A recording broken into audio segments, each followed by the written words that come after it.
युगांतरकारी गीत वंदे मातरम, जिसने गुलाम भारत में देशभक्ति की एक नई भावना जागृत की।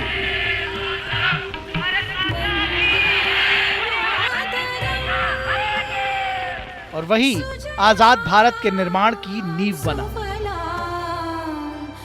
वंदे मातरम वो गीत है जो न केवल हमें हमारी मातृभूमि से जोड़ता है, बल्कि जड़ों से जुड़ाव को और गहरा करता है। जब भी कभी हमारे कानों में वंदे मातरम की गूंज सुनाई देती है, तो हमारा रोम रोम देशभक्ति से भर जाता है।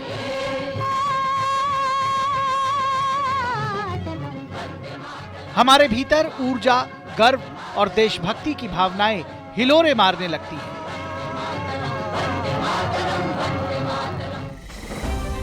मूल रूप से बंकिम चंद्र चटर्जी द्वारा रचा गया और बाद में रविंद्रनाथ ठाकुर द्वारा स्वरबद्ध किया गया वंदे मातरम आज भी भारतीयता का जीवंत प्रतीक बना हुआ है।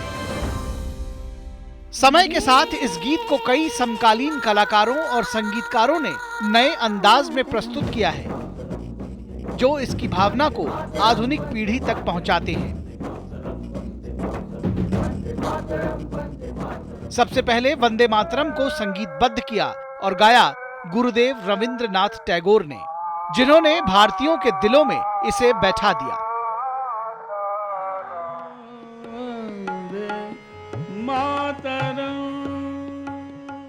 वहीं स्वतंत्रता की 50वीं वर्षगांठ के अवसर पर स्वस्थ नहीं होने के बावजूद पंडित भीमसेन जोशी ने संसद भवन के सेंट्रल हॉल में खड़े होकर वंदे मातरम गीत गाया।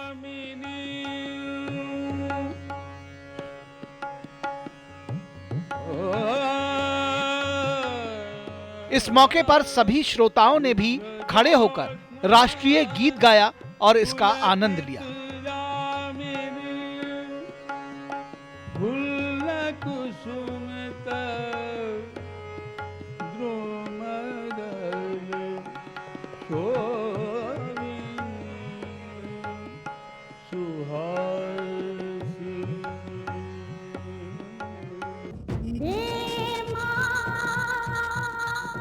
आजादी के बाद वंदे मातरम को जन जन तक पहुंचाया स्वर कोकिला लता मंगेशकर ने अपनी आवाज के जादू से।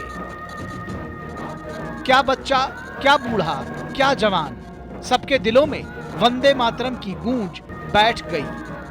स्वर कोकिला ने हिंदी में ही नहीं, कन्नड़ भाषा में इसकी शानदार प्रस्तुति देकर इसे देश के दक्षिणी हिस्से में लोकप्रिय करने में महती भूमिका अदा की।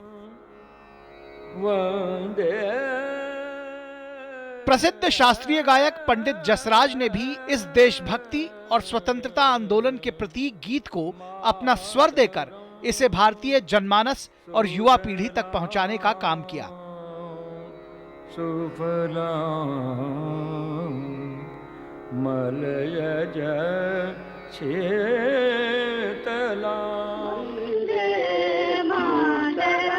भारत रत्न और मशहूर शास्त्रीय गायिका MS सुब्बुलक्ष्मी ने अत्यंत भावपूर्ण ढंग से इसे गाकर नया आयाम दिया और दक्षिण भारतीय भाषाओं में लोकप्रिय किया।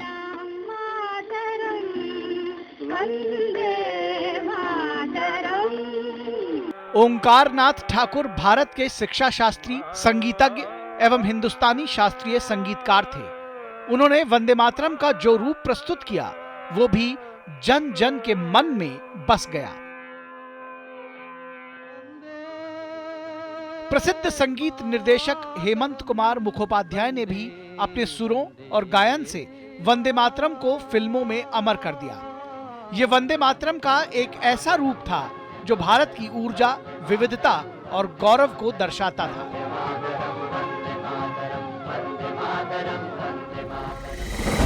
इसके अलावा भजन सोपोरी, कविता कृष्णमूर्ति, सुचित्रा कृष्णमूर्ति, हरिहरन, शंकर महादेवन, सोनू निगम, सुखविंदर सिंह जैसे गायकों ने अपनी आवाज देकर इसे युवाओं तक पहुंचाने का काम किया है।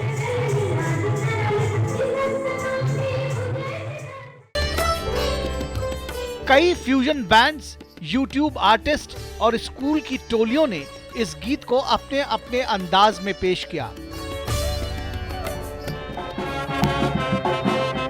कभी सूफी रॉक के रूप में, कभी कर्नाटक और जैज के मिश्रण में, तो कभी लोक वाद्य यंत्रों के साथ बहुभाषीय संस्करणों में। यही वजह है कि अब वंदे मातरम नई पीढ़ी के दिलों को भी छू रहा है।